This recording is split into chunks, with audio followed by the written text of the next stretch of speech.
this section, we will discuss the importance of databases and why we use them. The PowerPoints provided are organized by Dr. Farouk Alemi and narrated by Ibtisam Al-Bukhari.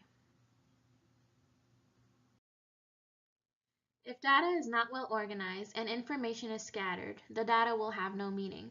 By organizing data, we can use it more effectively and be able to create connections within comparing multiple entities.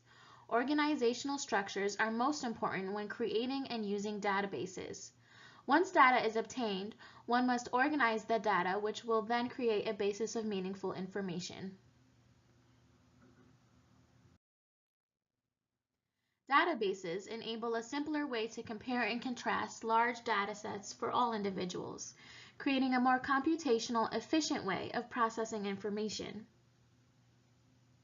Databases store data in an organized manner that makes things simpler to search and allows minimal time spent on tasks while increasing accuracy.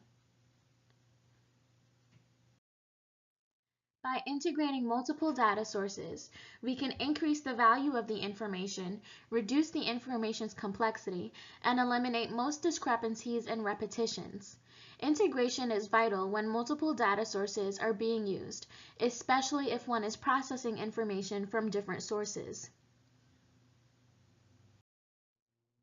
As technology rapidly improves in the modern world, databases become more useful. Being able to collect, examine, and store data benefits the healthcare world in many ways. With growing sources and an increase in complexity, the modern world is more reliant on databases for accuracy. Databases also allow for the user to better organize and understand descriptions and requirements while bettering performance.